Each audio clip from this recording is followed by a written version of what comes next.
Namaskar. Prayers for your and your family members' safety and health. Hope you're doing fine. In this video lesson, we are going to read and understand Unit 2, Chapter 2. And this is the first video part of that lesson. The name of the lesson is The Shehnai of Bismillah Khan. Have you heard the name of Bismillah Khan, Ustad Bismillah Khan? He is one of the music legends of India. He used to play Shehnai. Let us read the chapter. Emperor Aurangzeb banned the playing of a musical instrument called pungi in the royal residence, for it had a shrill, unpleasant sound. Pungi became the generic name for reeded noisemakers. Few had thought that it would one day be revived. A barber of a family of professional musicians who had access to the royal palace decided to improve the tonal quality of the pungi. He chose a pipe with a natural hollow stem that was longer and broader than the pungi, and made 7 holes on the body of the pipe. When he played on it, closing and opening some of these holes, soft and melodious sounds were produced.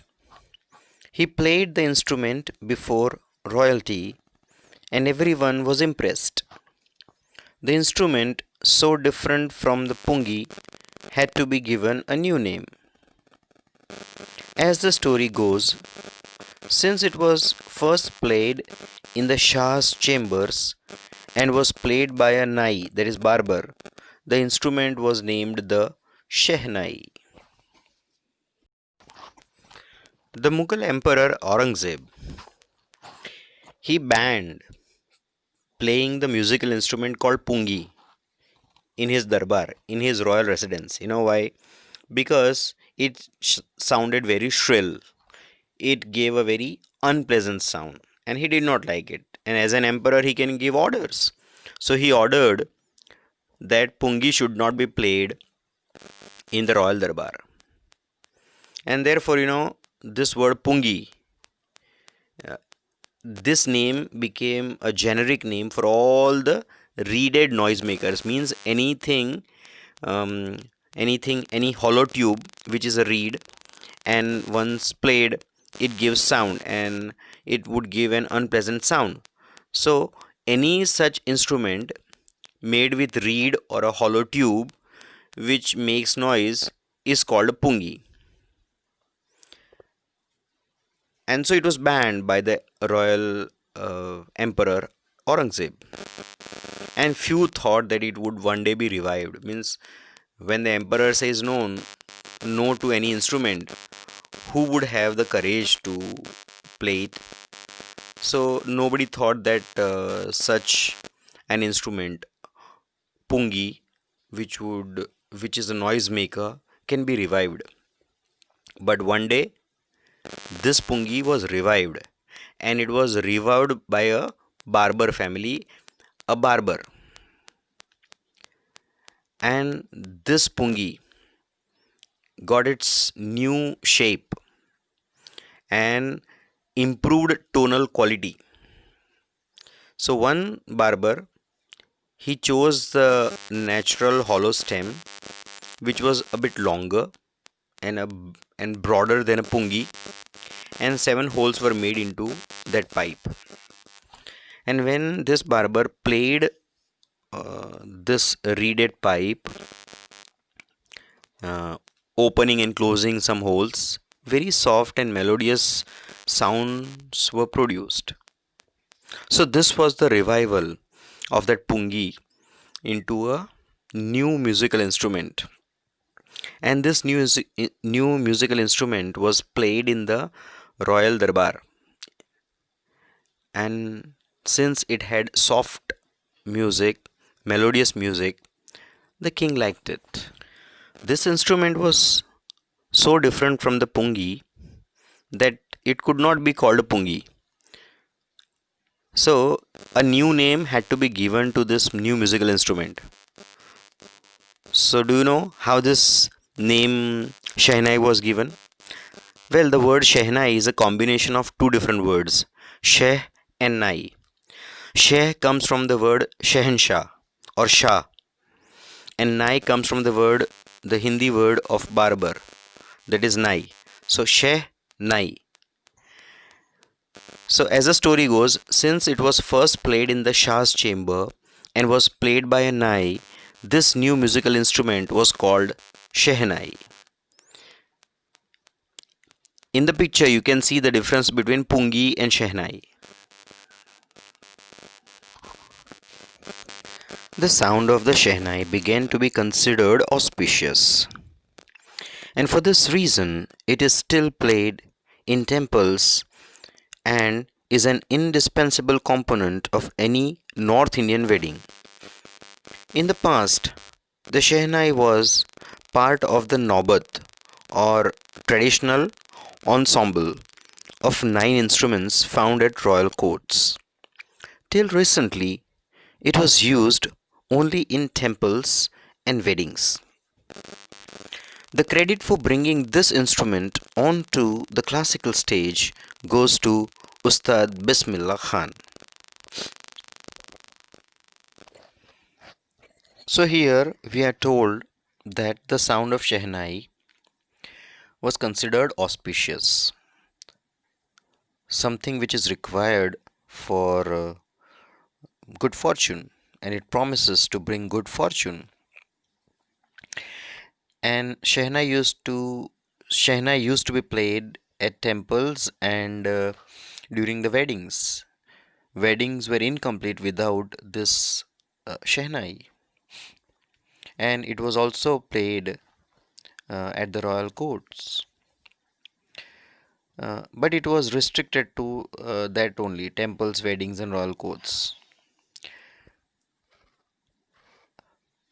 Here, there is a special mention that the credit for bringing this Shehnai onto the classical stage goes to Ustad Bismillah Khan. So it was Ustad Bismillah Khan who brought Shehnai to the music lovers, to the classical music lovers. He brought the music of Shehnai to enthrall the audience from the classical stage. As a 5-year-old, Bismillah Khan played Gilli-Danda near a pond in the ancient estate of Dumrao in Bihar. He would regularly go to the nearby Bihariji temple to sing the Bhojpuri Chaita, at the end of which he would earn a big laddu weighing 1.25 kilograms, a prize given by the local Maharaja. This happened 80 years ago, and the little boy has travelled far to earn the highest civilian award in India, the Bharat Ratna. So, in this paragraph, we are told the journey of Bismillah Khan from an ordinary common boy living in a village of Bihar, singing bhajans or chaitas in Bhojpuri to earn laddus as a prize from the Maharaja, to become the recipient of the highest civilian award in India, Bharat Ratna. So, journey of Bismillah Khan from boyhood to his later life and earning the Bharat Ratna, getting the highest civilian award of India, Bharat Ratna. This journey is shown in this particular paragraph. Born on 21st of March 1916, Bismillah belongs to a well-known family of musicians from Bihar. His grandfather, Rasul Baksh Khan, was a Shehnai Nawaz of the Bhojpur king's court. His father, Paigambar Baksh, and other paternal ancestors were also great Shehnai players. So, in this part, we are told that Bismillah Khan belongs to the family of musicians. His grandfather was a Shehnai Nawaz, and his father also used to play Shehnai. And his paternal ancestors, means ancestors from his father's side, were great Shehnai players. So, this way, he got music in heritage, and he also became one great musician of India, uh, the Shehnai player, the great Shehnai player of India, who took the name of India and made it famous in the world. The young boy took to music early in life. At the age of 3, when his mother took him to his maternal uncle's house in Banaras, which is now Varanasi, Bismillah Khan was fascinated watching his uncles practice the Shehnai. Soon, Bismillah started accompanying his uncle Ali Baksh to the Vishnu temple of Banaras, where Baksh was employed to play the Shehnai. Ali Baksh would play the Shehnai, and Bismillah would sit captivated for hours on end. Slowly, he started getting lessons in playing the instrument and would sit practicing throughout the day. For years to come, the temple of Balaji and Mangalamaya and the banks of the Ganga became the young apprentice's favorite haunts where he could practice in solitude. The flowing waters of the Ganga inspired him to improvise and invent ragas that were earlier considered to be beyond the range of the Shehnai. So, in this part, we are told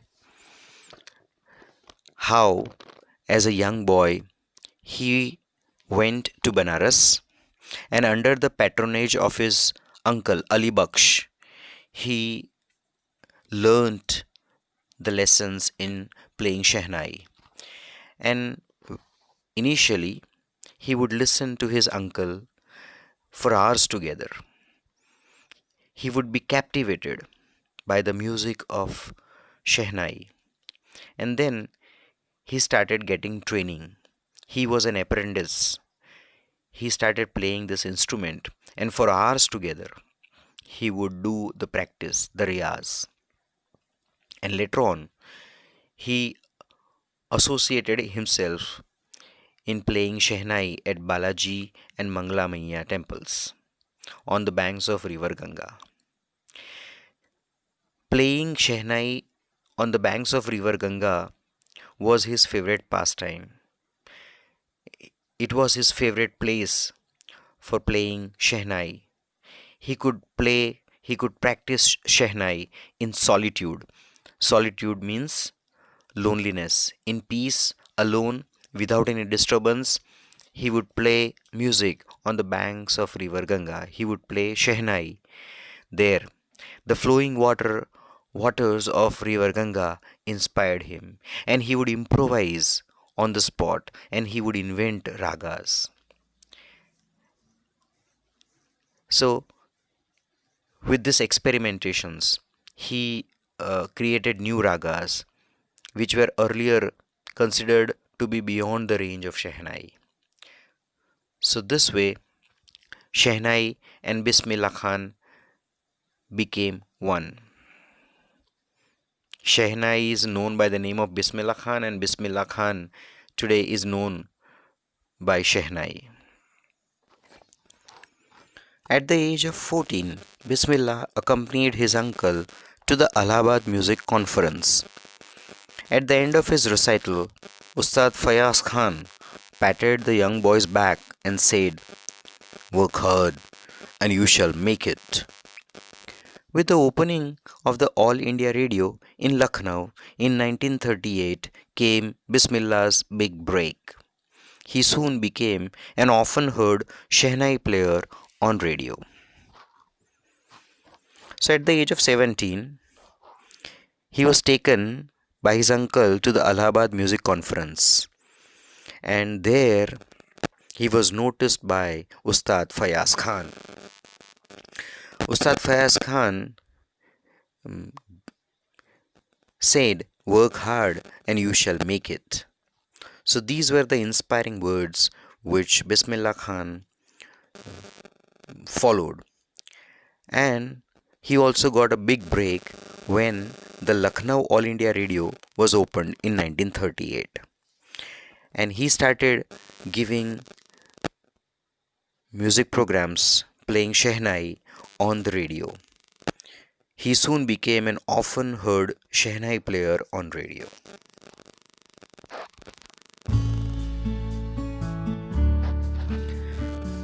That was all for today.